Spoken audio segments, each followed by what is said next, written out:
Class start करते हैं। आज की क्लास जो है ये है कॉन्ट्रैक्ट की, ठीक है।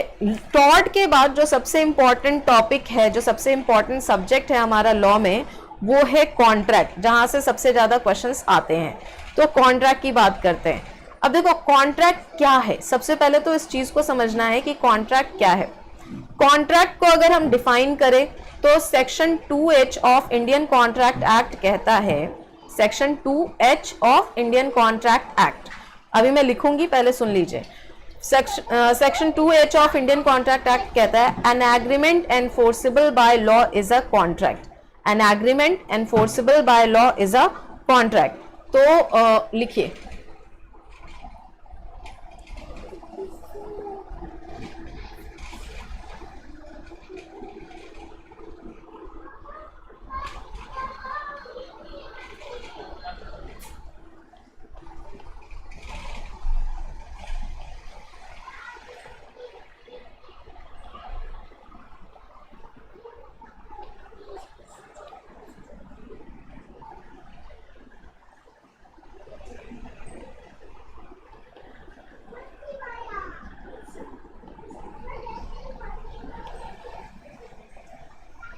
Section 2H an agreement enforceable bye law is a contract. यानी कि यहां पर दो चीजें हैं, agreement and enforceability by law. तो ये दो चीजें क्या है, agreement plus enforceability by law is equal to contract।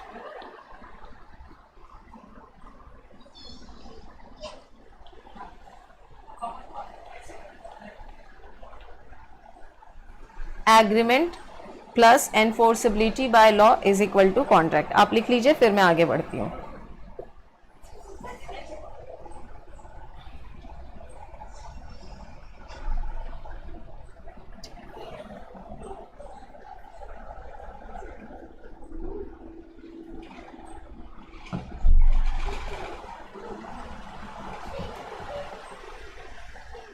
Okay, I hope आप लोगों ने लिख लिया होगा।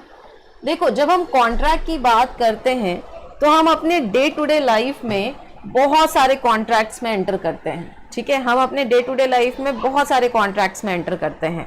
जैसे सुबह हम जब मिल्क परचेज करते हैं, वहाँ से लेकर जब हम शॉपिंग करने जाते हैं, जब हम, आजकल तो सब बंद है ना, सो जब हम शॉपिंग करने जाते हैं, जब हम सब्जी खरीद रहे होते हैं, जब हम ऑटो लेते हैं, जब हम बस हायर करते हैं, जब हम कैब लेते हैं, तो ये सारी चीज़ें क्या हैं, कॉन्ट्रैक्ट हैं। तो कहीं ना कहीं जो है हम अपने डे टू डे लाइफ में हर एक तरीके के कॉन्ट्रैक्ट में, वैरायटी ऑफ कॉन्ट्रैक्ट में एंटर करते हैं। और ये जो कॉन्ट्रैक्ट है, ज़रूरी नहीं है कि सारे कॉन्ट्रैक्ट्स रिटन फॉर्म में हो, ज़रूरी नहीं है कि सारे कॉन्ट्रैक्ट्स रिटन फॉर्म में हो। यहाँ पर कुछ कॉन्ट्रैक्ट्स जो हैं वो वर्बल भी होते हैं। जैसे जब हम सब्जी लेते हैं, मिल्क लेते हैं, तो ये सारी चीज़ें क्या हैं, वर्बल है ना। यहाँ पर हम बोल कर करते हैं। जब हम ऑटो लेते हैं तो वो भी हम क्या कर रहे हैं, एक तरीके से वर्बल ले रहे हैं। तो कॉन्ट्रैक्ट जो है वो अलग अलग तरीके का होता है, रिटन एंड अनरिटन फॉर्म में होता है। यानी कि या तो बोलकर होता है या फिर लिख कर होता है। तो कॉन्ट्रैक्ट में हम बहुत सारे कॉन्ट्रैक्ट में एंटर करते हैं। जब आप बुक खरीदने जाते हो तब भी वो एक तरीके का क्या है, कॉन्ट्रैक्ट है। जब आप किसी भी एग्जामिनेशन, अब जैसे आपने हमारे साथ एनरोल किया है, this is also a kind of contract, है ना। तो बहुत सारे कॉन्ट्रैक्ट हैं जिसमें हम एंटर करते हैं। और ये जो सारे कॉन्ट्रैक्ट्स हैं जहां हम एंटर करते हैं, इन पर अप्लाई होता है इंडियन कॉन्ट्रैक्ट एक्ट 1872। क्या अप्लाई होता है, इंडियन कॉन्ट्रैक्ट एक्ट 1872। और इंडियन कॉन्ट्रैक्ट एक्ट 1872 के सेक्शन 2H में, सेक्शन 2 क्लॉज H, इसको हम क्या पढ़ते हैं, सेक्शन 2 क्लॉज H, तो इसको हम कहते हैं सेक्शन 2H। इसमें कहा गया है an agreement enforceable bye law is a contract. An agreement enforceable bye law is a contract. अब हम एक एक करके देखते हैं कि ये है क्या, एग्रीमेंट क्या है और एनफोर्सेबिलिटी बाय लॉ का मतलब क्या होता है। तो सबसे पहले हम एग्रीमेंट देखते हैं, ठीक है।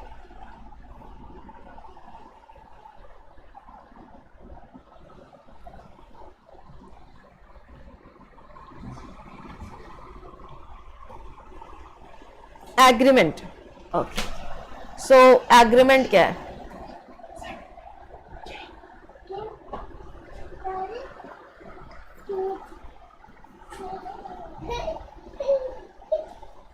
when an offer is accepted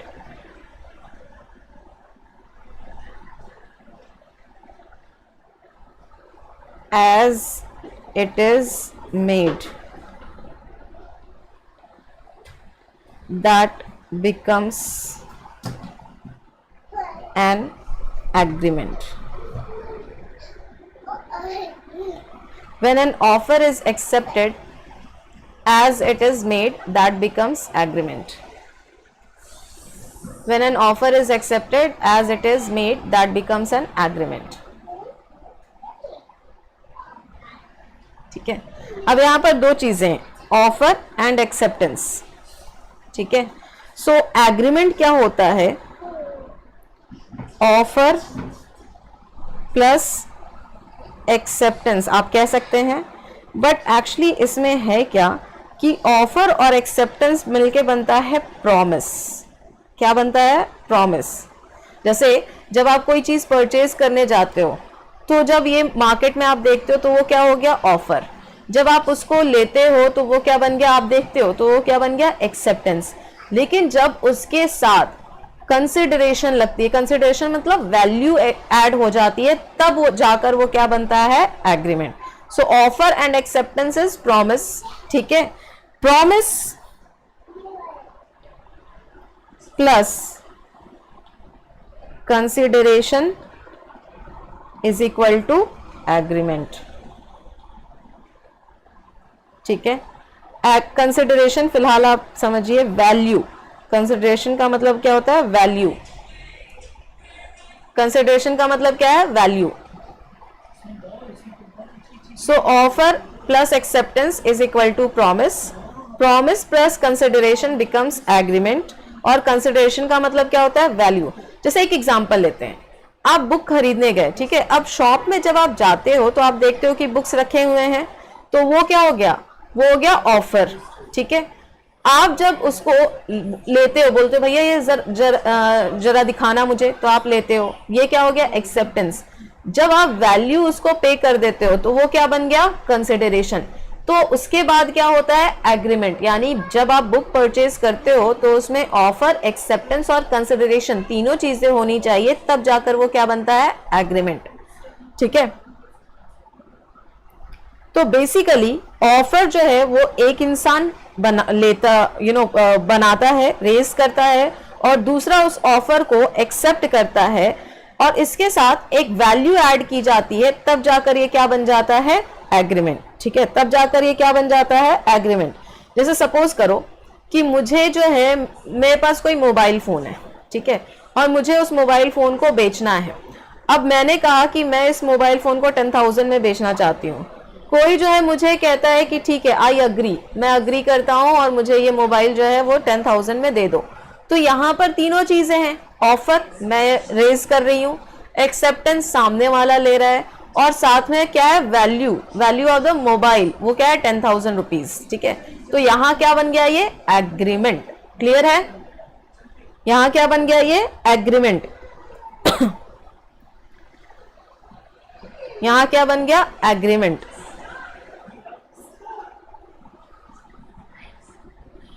clear? कोई दिक्कत? अब जरा हम एक एक करके ऑफर, एक्सेप्टेंस वगैरह को समझते हैं. ऑफर और एक्सेप्टेंस को सबसे पहले समझते हैं. तो सबसे पहले हम ऑफर को समझते हैं. Offer means proposal. Offer means proposal. Offer का मतलब क्या है? Proposal. Offer means proposal. Offer means proposal.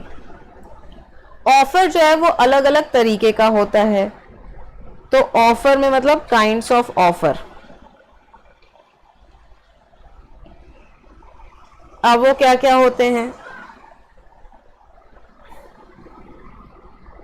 Offer in general, या इसको हम जनरल ऑफर कहते हैं. उसके बाद हो गया स्पेशल ऑफर. और तीसरा हो गया offer for an offer.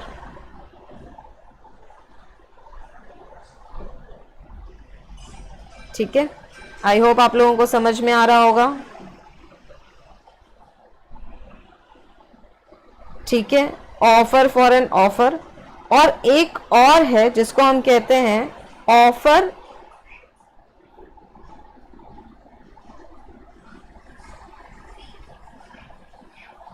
To make an offer, या इसको हम कहते हैं invitation to an offer. Invitation to an offer लिखिए, फिर मैं एक्सप्लेन करती हूं।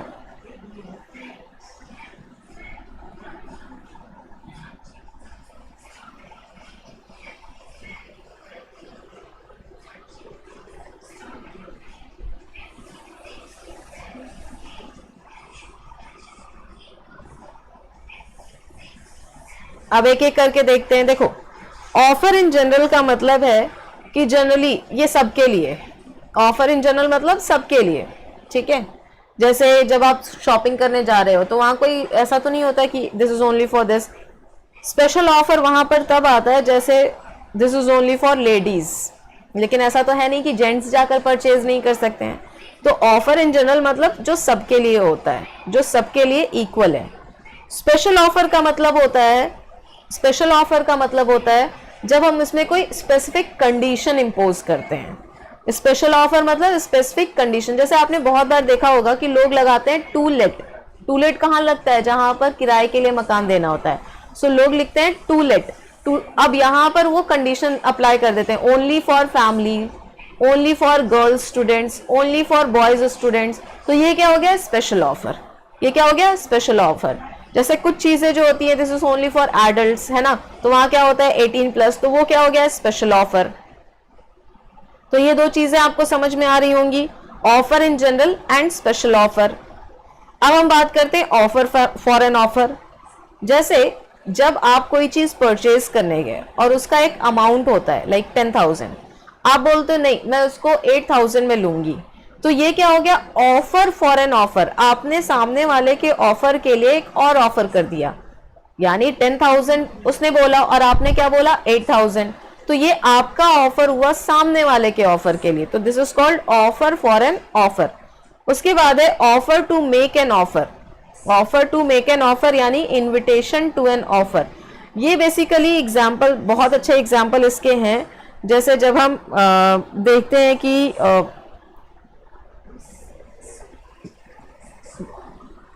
Government tenders, auction, these are the best examples of invitation to an offer। invitation to an offer का ये बहुत अच्छा एग्जाम्पल है। गवर्नमेंट टेंडर्स, गवर्नमेंट टेंडर्स में क्या होता है कि गवर्नमेंट बोलती है कि भाई यहाँ पर ये काम है, कंप्लीट करना है, ठीक है। अब उसके लिए लोग अपने अपने ऑफर्स प्लेस करते हैं, कंपनीज अपने अपने ऑफर्स देती हैं, हम इसको इतने टाइम में कर देंगे, हम इसको इतने पैसे में करेंगे, है ना। तो ये क्या हो गया? गवर्नमेंट टेंडर्स क्या हो गया? एक तरीके का invitation to an offer. Auction, जब हम देखते हैं कि नीलामी की जाती है, ऑक्शन मतलब नीलामी, तो जब नीलामी होती है तो उसमें भी क्या होता है? लोग जो है ऑफर प्लेस करते हैं that we want to buy it in 5,001 rupees, then 10,001 rupees. इस तरीके से ये क्या हो रहा है? ऑक्शन में क्या होती है? ऑफर प्लेस किया जाता है, और जो सबसे हाईएस्ट ऑफर होता है उस पर क्या होता है? With the fall of hammer that offer is accepted by the government. Fall of hammer के साथ आप देखोगे हथौड़ा होता है, और उसके साथ जैसे ही वो फॉल करते हैं कि यस दिस इज एक्सेप्टेड, तो वो क्या हो जाता है? एक्सेप्टेंस हो जाता है। तो with the fall of hammer the offer is accepted, तो that is called offer for an invitation to an offer. This is an invitation to an offer, this is an example of invitation to an offer. तो अब आपको ये तो समझ में आ रहा होगा, क्लियर है? कोई दिक्कत? तो यहां पर अभी तक हमारा जो है ये समझ में आया कि क्या है एग्रीमेंट, क्या है। अब इसमें हम बात करते हैं नेक्स्ट एक्सेप्टेंस की। ऑफर समझ में आया, अब acceptance. A valid acceptance is one which is accepted, which is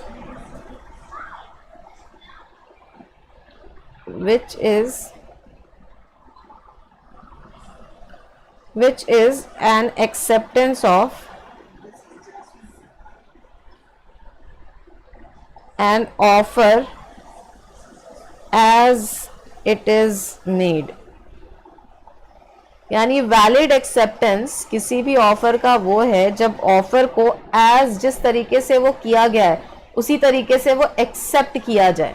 जैसे अगर कोई कहता है 10,000 रुपीज़, तो सामने वाला 10,000 रुपीज़ कहता है ओके अग्री 10,000 रुपीज़, तो ये क्या हो गया वैलिड एक्सेप्टेंस। अगर कोई कहता है ओनली फॉर गर्ल और कोई गर्ल आकर कहती है कि ओके अग्रीड, तो ये क्या हो गया एक वैलिड एक्सेप्टेंस। तो ऑफर जो है वो जब एज इट इज किया गया है और उसी हिसाब से जब एक्सेप्टेंस को किया जाता है, उसमें कोई किसी भी तरीके का चेंज किए बिना जब ऑफर को एक्सेप्ट किया जाता है तो वो क्या बन जाता है valid acceptance. When offer is accepted as it is made then that becomes a valid acceptance. तब वो क्या बन जाता है एक वैलिड एक्सेप्टेंस बन जाता है। ठीक है, अब हम बात करते हैं कंसिडरेशन की।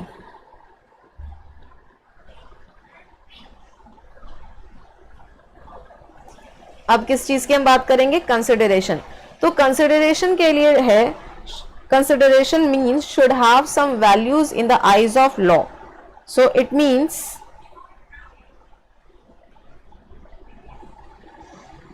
should have some value in the eyes of law। इसका मतलब क्या है कि लॉ की नज़रों में इसकी कोई वैल्यू होनी चाहिए। जो भी चीज़ आप ले रहे हो, खरीद रहे हो, परचेज कर रहे हो, उसमें क्या होना चाहिए वैल्यू होना चाहिए। हम बहुत ज़्यादा इन लीगल टर्म में ना जाते हुए इसको पहले हम समझते हैं।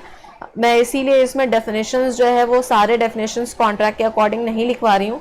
मैं पहले कोशिश कर रही हूँ कि आपको बोलचाल की भाषा में, आपको एक लेमन लैंग्वेज में समझाऊं कि ये चीज़ें हैं क्या, ताकि जब आप ये पढ़ो तो आपको समझ में आए। लीगल टर्म्स जब आप पढ़ो तो आपको समझ में आए। और हमारा मेन मोटिव जो है वो है कि हमें प्रिंसिपल बेस्ड क्वेश्चंस करने हैं, और प्रिंसिपल बेस्ड क्वेश्चन करने के लिए हमें सिर्फ कॉन्सेप्ट को अभी अंडरस्टैंड करना है, हमें लॉ को अभी in total as it is नहीं पढ़ना है। ठीक है, सो कंसिडरेशन का मतलब है it means should have some value in the eyes of law. Some value in the eyes of law, law की नजरों में इसकी क्या होनी चाहिए वैल्यू होनी चाहिए। क्लियर है? ओके, सो अभी हमने किया एग्रीमेंट। तो एग्रीमेंट अभी आपको समझ में आ गया होगा। एग्रीमेंट अभी आपको समझ में आया होगा कि क्या क्या हमने बात की कि एग्रीमेंट कब वैलिड होगा। एग्रीमेंट में ऑफर होना चाहिए, एग्रीमेंट में एक्सेप्टेंस होना चाहिए, और एक्सेप्टेंस भी ऑफर का एज इट इज होना चाहिए, प्लस कंसिडरेशन होना चाहिए। तो ये क्या बन जाता है एग्रीमेंट। क्लियर? कोई बच्चा ऐसा जिसको नहीं समझ में आया हो?